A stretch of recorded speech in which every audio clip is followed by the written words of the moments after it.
Shalom, selamat siang. Perkenalkan, nama saya Veronica Pagiling, NIRIM 10/2020-7516, Prodi Pendidikan Agama Kristen kelas A. Pada video ini, saya akan mendeskripsikan tentang landasan pengembangan kurikulum. Landasan yang pertama yaitu landasan teologis. Landasan ini berkaitan dengan pengajaran Alkitab, di mana menjadi dasar dalam menyusun setiap perencanaan atau kurikulum dalam suatu lembaga pendidikan. Ada beberapa nas yang berkaitan dengan dasar penyusunan dan pengembangan kurikulum dalam pembelajaran. Yang kedua, landasan sosiologis. Landasan ini didasari bahwa pendidikan adalah proses budaya untuk meningkatkan harkat dan martabat manusia. Menurut Susilana, pendidikan adalah proses sosialisasi melalui interaksi insani menuju manusia yang berbudaya. Ya, dalam konteks ini, anak didik dihadapkan dengan budaya manusia, sehingga mereka dibina dan dikembangkan sesuai dengan nilai budaya serta dipupuk kemampuan dirinya menjadi manusia. Oleh karena itu, landasan ini tidak terpisahkan dari proses penyusunan atau pengembangan kurikulum. Mengapa? Karena masyarakat merupakan tempat siswa hidup, dan siswa harus diajarkan bagaimana caranya hidup berdasarkan tuntutan masyarakat melalui pelaksanaan pendidikan yang terus lebih baik. Terus, inilah alasan mengapa pengembangan kurikulum harus dilandaskan pada faktor sosiologis, karena peserta didik merupakan individual sosial yang erat kaitannya dengan interaksi di lingkungan sosial sekitarnya berupa masyarakat. Jadi, nilai-nilai yang didapatkan selama proses belajar mengajar harus sesuai dengan nilai-nilai yang berkembang dalam masyarakat dalam membangun sebuah kehidupan. Sebab ketika individu telah selesai menyelesaikan pendidikannya, ia akan langsung terjun pada kehidupan masyarakat untuk mengaplikasikan apa yang telah dipelajarinya selama menjalani pendidikan. Ya, perlu juga kita ketahui bahwa pengembangan kurikulum itu bukan berdasar atas keterampilan saja, namun lebih bersifat global dan teknologis, karena zaman terus-menerus akan berkembang. Perubahan budaya dan nilai sosial yang terus terjadi menjadi perkembangan, di mana sekarang kebutuhan masyarakat mengalami banyak perubahan.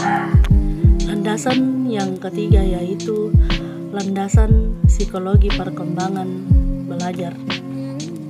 Perlu kita ketahui bahwa karakteristik perilaku setiap individu pada berbagai tingkatan perkembangan merupakan kajian dari psikologi. Oleh karena itu, dalam pengembangan kurikulum senantiasa berhubungan dengan program pendidikan untuk kepentingan peserta didik pada umumnya diperoleh melalui proses belajar. Pada hakikatnya, pandangan tentang seseorang dalam belajar dipengaruhi oleh aliran psikologi belajar. Pada perkembangannya, psikologi belajar atau teori belajar ini memuat berbagai aliran, ya, misalnya teori disiplin mental atau teori daya, kemudian behaviorisme dan perkembangan mental. Pengaruh dari teori belajar terhadap proses belajar seseorang akan dibahas secara khusus dalam prinsip-prinsip belajar. Landasan ini harus menjadi landasan pengembangan kurikulum untuk menentukan bagaimana suatu sistem pengajaran dapat berjalan dengan semestinya. Maka seseorang pengembang dapat berpatokan pada dua cabang ilmu psikologi, yaitu psikologi pendidikan dan psikologi belajar. Yang pertama, psikologi pendidikan merupakan psikologi yang mempelajari bagaimana individu mampu menerima stimulus stimulus atau rangsangan dari luar untuk mengubah dirinya menuju kedewasaan hidup yang sesungguhnya. Terus ada 3 macam pendekatan yang digunakan dalam psikologi pendidikan, yaitu secara kognitif, behavioristik, dan humanistik. Terus yang kedua, psikologi belajar juga menjadi dasar karena dapat memahami proses individu mencapai kematangan perilaku melalui proses yang runtut. Kematangan pada diri seseorang dapat tercapai karena dapat menyelesaikan tugas perkembangan di dalam fase kehidupannya melalui proses belajar.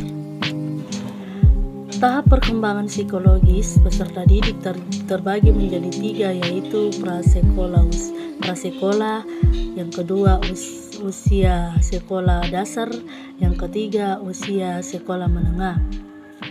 Bagaimanapun, memahami peserta merupakan hal yang penting karena evaluasi atas kurikulum yang telah disusun dapat dilakukan dengan baik.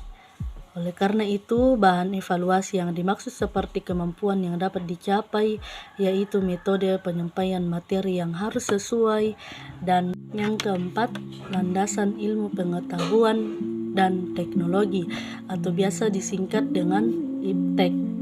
Pada era ini, perkembangan ilmu pengetahuan dan teknologi telah mengalami banyak perubahan dibandingkan dengan waktu pertama kali berkembang beberapa abad lalu.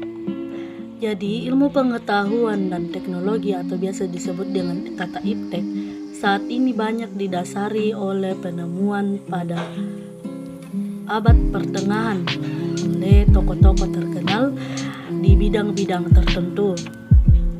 Perubahan ini memiliki pengaruh yang cukup besar untuk pendidikan, terutama dalam dunia industri. Oleh karena itu, pendidikan diharapkan mampu membentuk manusia terampil dan handal dalam mengaplikasikan ilmunya dalam dunia industri.